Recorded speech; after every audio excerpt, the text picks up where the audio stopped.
Hey, Tim. Hey, congratulations for being a part of season 2 of Lego Masters.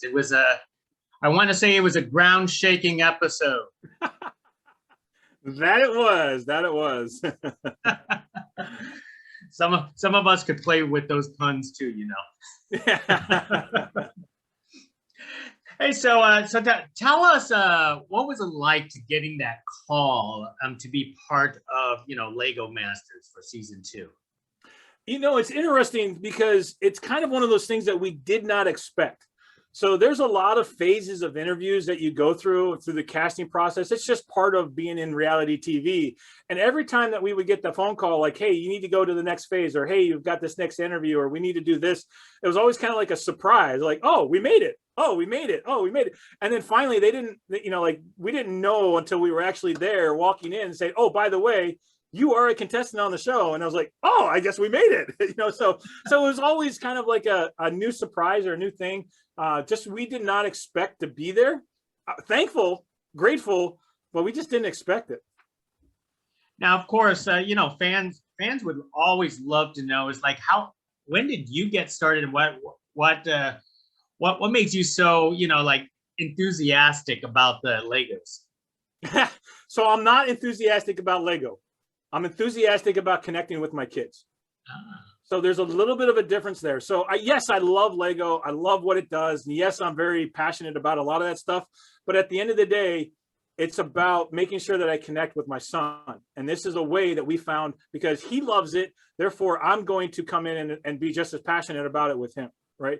So as far as the way we got into it, it was just really simply a way for me to be able to connect with my son and be able to have a shared experience, a shared moment that we could put a pin in and be able to say, yep, this is our thing.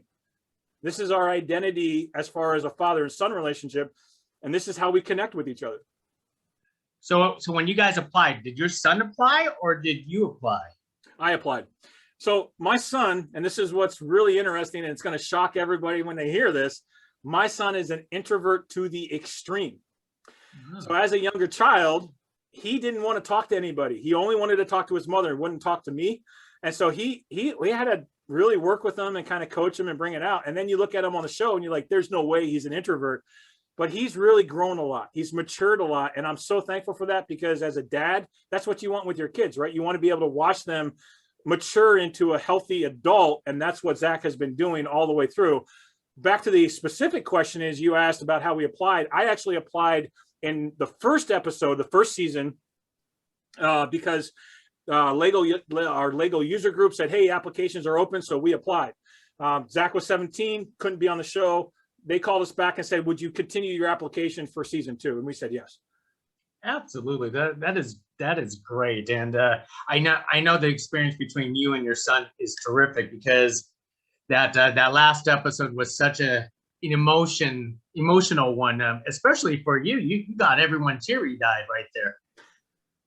Well, the interesting thing was, I know they're editing and I know they got this, but Zach had an incredible monologue that was about 2 or 3 minutes, and you can't put that all in TV, but he had a really incredible monologue about what this meant to him. And that's really what got me more emotional than me talking. Yes, I was a little bit on the talking part of it, but really what hit me is when he shared what it meant to him, that I was willing to step out of my timeline, out of my daily things. And he said, this is what it means to me as a son. And when he started talking about that, I was just like, oh, because that's what it's all about, right? I mean, we're going through this season of life. We're trying to raise our kids to the best of our ability. He's now graduating and basically spreading his wings, launching out of the nest. And that's the epiphany, right? That's the whole thing. That's what we're working towards, but yet we don't like it. It's like, it's painful. We don't want to do that. Now, between you and Zach, it was wonderful, the fact that you guys lasted this long, especially through 3 challenges, through the parade, which you guys came up with correct me if I'm wrong, a clock tower, float, and then you did the POW explosion. And then you did a interlocking T structure. Was there any regrets if you actually had to rewind of any of those Lego structures that you would have done differently? So I love this question, and it always gives me a chance to be able to talk about the perspective, right? So when you look at it from the perspective of never gone through anything, you always look at it like, okay, I know what I know at this exact moment. And so therefore I'm going to walk through with this knowledge. Then you ask this question, well, was there anything I would do differently? Well, of course I would do things differently because I've got 20/20 vision. I can look back and I can say, well, that worked, that didn't work, this worked, that didn't work. You always are going to look back and do things differently. So from the perspective of moving forward, I used the knowledge that I had, the pieces, the time. From that way moving forward, I don't have any regrets. So we made the best decision possible. We acted upon that decision and no regrets. We did everything that we could, played 110%, gave it our best, no regrets. We're ready to move forward.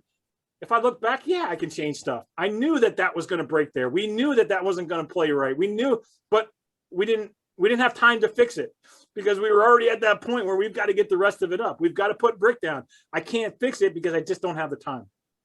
Then riddle me this: which one was more intense to you watching? Was blowing up your Lego set or the earthquake of your tower? Which one did I like more, or which one more intense to you to watch? Because you were standing right there watching it. So it would have been the second, not the first, mostly because you relive the pressure. So the first one, there was pressure. Don't get me wrong. There was definitely the clock, but we were very well patterned and things just worked the way that we planned them. On the tower, there were several things that didn't work the way we were hoping that they were going to work. And so we were trying to beat the clock. So the pressure, living through that again, that's the one that was more intense for me personally, because I remember feeling like, I don't think we're going to get this done. I don't think we're going to be high enough. I don't think we're going to have a building to be able to deliver. So the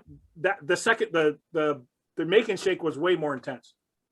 Absolutely. Well, before I let you go, one of the things I love the fact that you did with your interlocking T structure is you dedicated to your cat. Could you talk about your lovely cat at home to leave us the off? lack of love with the cat at home? So I literally had to go buy a couple of these cats just to have them. I've got them on my desk now, just as a memory of that time, right?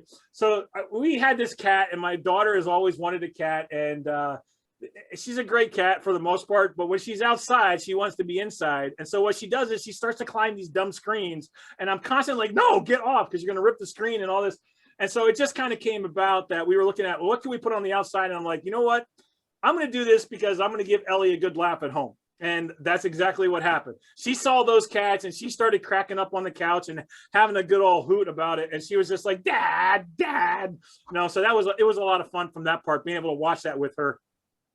You know what? That's a great dedication, and this is a great family reality TV competition, and you made it a family affair. So once again, Tim, congratulations for season 2, and I know it was a great experience for you.